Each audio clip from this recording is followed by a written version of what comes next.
You obviously didn't have the ideal start to your 2011 campaign. What do you plan to do here different at the 2011 Rip Curl Pro presented by Ford Ranger? Hopefully catch some waves. The first event wasn't that great for me, but it sort of was a good eye-opener just to, I wanted to change things up, and it feels like I've, got nothing to lose now because I didn't do any good, so changed it all up, and hopefully it all works here at Bells. Thanks very much. Taj, your surfing style is definitely one that's suited to the waves at Bells and certainly everywhere we go. You're a winner here 3 years ago, and you must be feeling like you're due for another one. Thanks. Yeah, that'll be fun for sure. We're all down here to ring the bell. Just hopefully get some waves. I had a lot of fun last year. It was kind of cool to surf a few different spots. It was fun to have some heats at Winky and down at Joanna. Like everyone in the event, I want to ring that thing, and I've got one big bell and two small ones, so look forward to trying to get up there again. Excellent. Owen, a goofy footer has not rung the bell since Mark Akalubo in 1998, and with the surf forecast looking positive that we may be surfing in the bowl this year, Rip Curl co-founder Doug Warbick thinks that this year a goofy footer could reign supreme. What do you think of that? I like that. I like that he thinks that. I hope a goofy footer can. Nobody's done it since Occy, so it'd be pretty good. I think there's some swell coming, so the bigger the waves are, I think it'd be better for the backsiders. I remember watching Occy out here when I was a Grom, and it was like the biggest wave I've ever seen out here, and he did the three, maybe four biggest turns I've ever seen. I think he got like a 10 for it, so it was pretty amazing. But I'd love to get some waves like that and do some turns like that. Excellent. Steph, as we saw at the opening stop of the 2011 ASP Women's World Tour season, we saw some incredible surfing from the girls, and people saying it was the best surfing anyone's ever seen from women's surfing. Do you feel like your domination of the Rip Curl Pro is under threat this season? Oh, for sure. It's always under threat at every event, and I guess I've always really enjoyed my time here at Bells Beach, and have sort of had some great results here, and it's definitely going to be a hard task to try and get that bell again, but especially with these two girls sitting here, world number one and number two. So I'm just really excited. The forecast looks fantastic, and everyone is hopefully going to put on a great show. Thanks very much. This next question is actually for you, Carissa. You definitely seem to have found your rhythm, over the last four events on the ASP Women's World Tour. Why do you think this is? What have you been doing differently? I think I've just really started to enjoy surfing and traveling to all these different places, and I think last year in the beginning of the year I was super nervous and just missed being at home, and it was just a transition period for me, so I think I'm finding my feet and just having a good time. Excellent. And Tyler, you famously won the Rip Curl International Grom Search out here. Do you think that your time in the water at Bells is going to serve you well this coming week? Yeah, I'd like to think so. That was a long time ago, I think, but there's some swell on the way, so it should be really exciting to see what goes down. Excellent, and I know you got your license a couple days ago, so congratulations on that. I know you, Mick, Owen, and Steph are all part of the Ford team, so congrats on that as well. Thank you. I'd love to go back home. I went there 2002, I think it was, and it was amazing place. There's amazing waves, and I think the people in Ireland are incredible. So I'd love to go home and see the family. I think my granddad was from Wales, so I don't know. I don't know if I'll ever get there to surf. Taj, what sort of, do you feel a lot of pressure coming into this event after a second of the Tricky Pro? No, not really. It's a little bit early in the piece to kind of put pressure on yourself. It's obviously good to get a good start, but I don't try and put too much pressure on myself as to think about ratings and points and everything. Only two events in, but it's still pretty exciting. I kind of have that nervous energy, like it is the first event of the year because we've had a bit of a break now. So I'm excited to get back out there and get some waves hopefully. Mick, what would winning the 50th bell mean to somebody like you who's had so much success here? I'd be overwhelmed. I think I was watching a piece on Mark Richards talking about the bell, and he said it was like it's the only trophy in surfing that matters, really. So to, I guess, not disrespect other events, but to have that perpetual trophy, that huge bell, I don't think there's, you got to actually work out to try and lift that thing. So, I haven't won here since like 10 years ago now. So, it's been a long time between drinks, but I'd be truly honoured. And Mick, just following up on that, what's the most difficult thing about Bells as a contest? I think just dealing with the different conditions. I'm pretty sure everyone up here has been lost at one time or another out at Bells. It's got so many different moods, and with the erratic weather down here in Torquay, it can be amazing. 2 minutes later, it's the ugliest day on earth, and then 5 minutes after that, it'll be perfect again. So. I think that's just dealing with all the different moods and the different conditions of the waves is probably the most difficult thing. Nick, I understand you've been a bit crook in the last week. Are you all right? Yeah, I'm fine. Yeah. Had a little bit of flu, but it's all good. Health, we're back.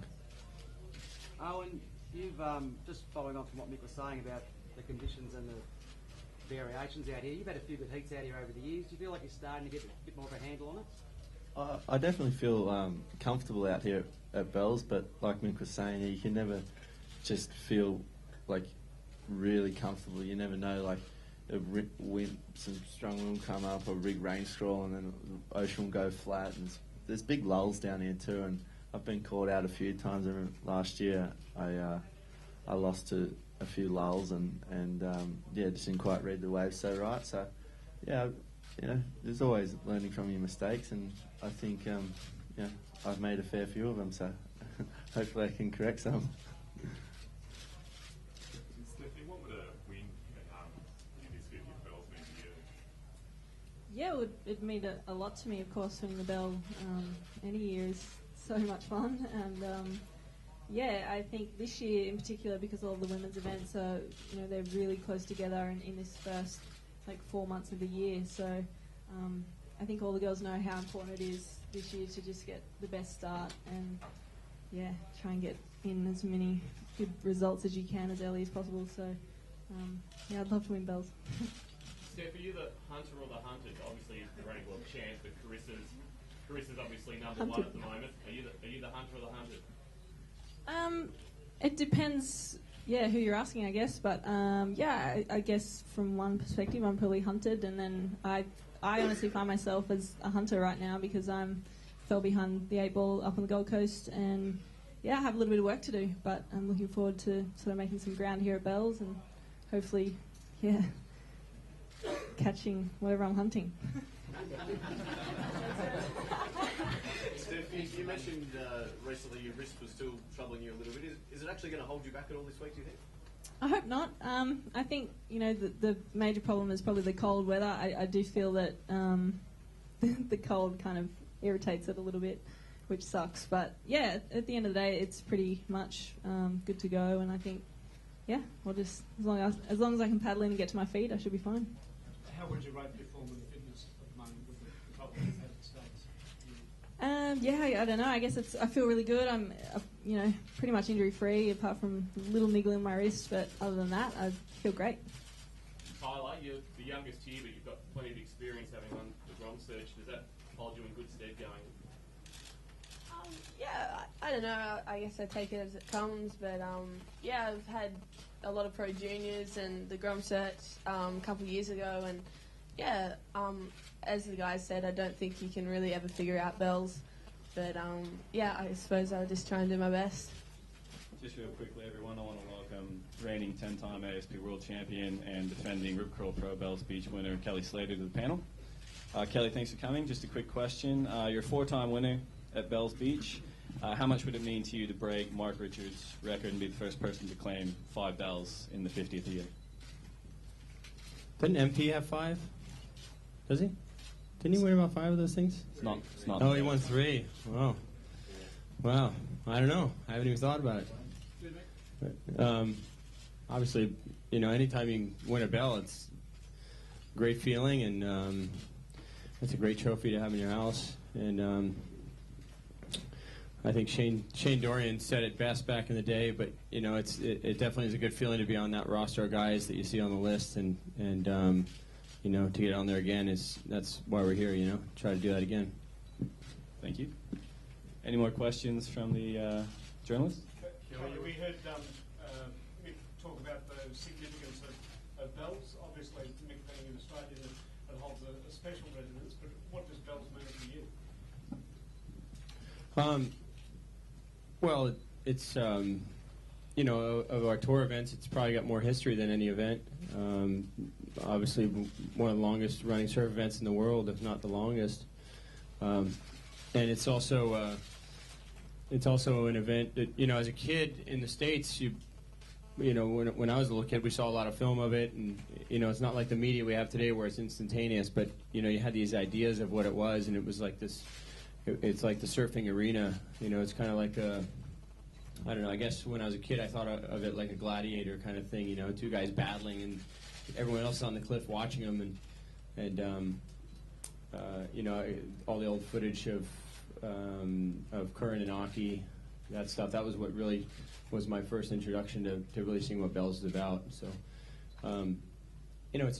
I think it's an important event for all of us. In the history of surfing, it's obviously been here a long time. The trophies remain the same for all these years, and it's really significant. And I have two of my trophies at my apartment sitting side by side. I rung them yesterday, and then went out the door and came here. So it's really special to have those trophies. So, Kelly, historically, a win here for you set you up for a very good year. Would another one really feed the hunger for an 11th World Crown? Well, I guess if I wasn't hungry for it, I wouldn't be sitting here anyway. So, there's only so many events we have in a year, and generally a win puts you in the top